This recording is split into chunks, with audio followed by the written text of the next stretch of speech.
I'm Gerald, the Hermit Mage. Thank you for joining me for a hashtag Gratitude Challenge 2021 Week 16 update. I am using the Tarot of the She by Emily Carding. This is going to be the last week that I'm using this. I'm moving on to a new deck. I have enjoyed that.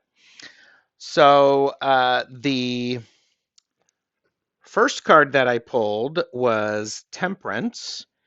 And as I look at this card, I am noticing we have the sun, we have the moon, there is balance. I do appreciate the stone pillars here and the person actually working with that magic.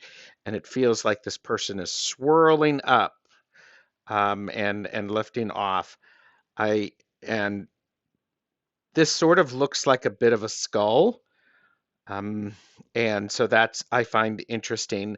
So for me, I am grateful for my ability to put things together that don't always conventionally work together. I do appreciate that.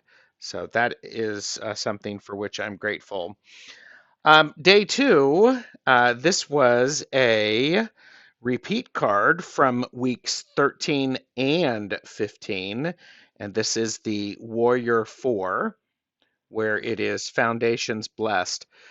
Again, I am fortunate to have some wonderful people in my life who are willing to share their energy with me, and it just really elevates me. So, again, I am grateful for that.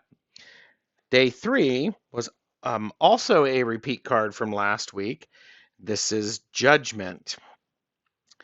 As I look at Judgment, she is looking out at me, and I am also thinking it is a time for me to consider doing some wind magic, air magic, something to blow out the things that are no longer needed. And I am finding power in using my voice. So for that, I am grateful. Day four is the Dancer Queen, which is the gift of truth.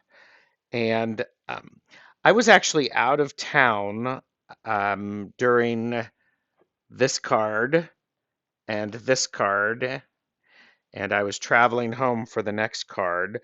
And I specifically went out of town. Everyone was vaccinated for a special type of reading, and that reading really did give me the gift of truth.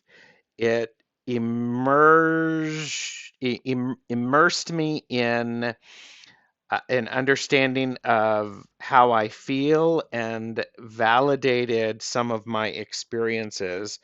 So I am grateful for the ability to be open enough to hear the truth when people tell me in such a way that I am able to hear it.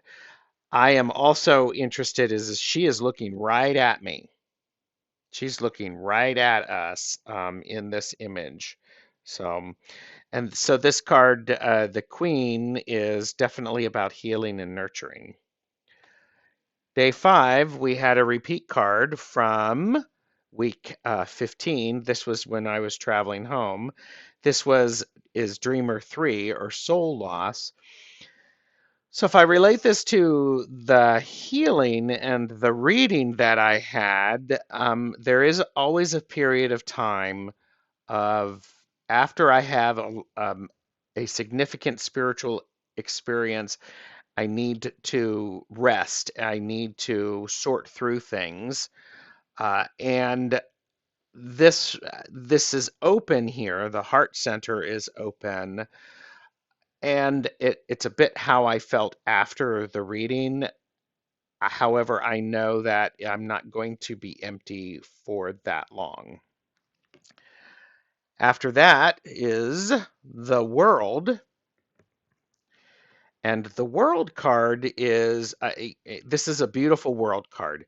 It is absolutely balanced because we see the tree roots go into the earth. We see the tree branches go into the sky. We have the moon, we have the sun. There is the glyph here that is regularly throughout the Tarot of the She, and so I'm grateful for opening this world to me. So that's what I will say about that. And the last card is the Sun, and it is a repeat card from week 13. And I am grateful for the invitation to join. She is actually holding her hand out, saying, "Come on along, let's actually celebrate and dance." I, when I saw this looked like it could be some sort of a word, and I didn't actually see a word. So, and since this is the last card I am pulling with the Tarot of the She, I find that extremely interesting. So, as I look at all of these cards, there were four major arcana. We had Temperance, I had Judgment, I had the World, and the Sun. So, if I look at the major arcana, I am making things work together. I am exercising good judgment to put forth my thoughts and my words and bigger picture things, helping that. The world is an invitation of keeping balance, but also it's about that section is done. It's now time to move on. And the last card with that, I think that the sun, it's an invitation to be enlightened and to dance in the daylight. So there's that. I also wanted to show.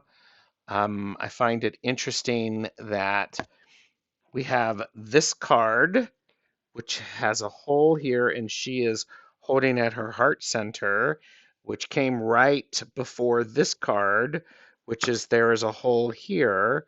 So I believe there's a nice connection there of I need to be willing to let the queen of or the dancer queen help fill me up. I actually think that's a really interesting thought. Um, this card was actually looking out as well was this card. So, um, and this one is. So this is inviting me to do more of this. I have enjoyed working with the Tarot of the She. That has been enjoyable. I am ready to. I had a lot of repeat cards. So it's time for me to pick another deck. That's sort of how I have approached it. And I am actually using for the next lunar cycle Chris Ann's The Muse Tarot. And oh, by the way, in the book for the Tarot of the She, Emily Carding has written a chant or a poem that works with each of the minor arcana. And in the Muse Tarot, there is something similar, and that really excites me. And perhaps what I can do, well, if I say it here, I'm going to have to hold myself responsible to it. Was thinking about perhaps looking at what the 7 days with the Muse Tarot looks like, and maybe that is some sort of a chant that I could actually work with. So this is I like the Muse Tarot. Tarot Stash did a flip through of this. If I remember, I can link that below. So what is gratitude that I need to keep in mind for the next 24 hours?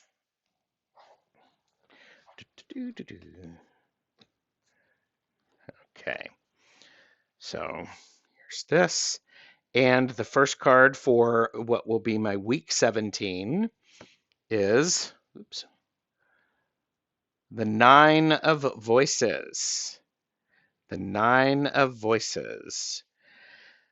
Thank you very much for joining me for my hashtag Gratitude Challenge 2021.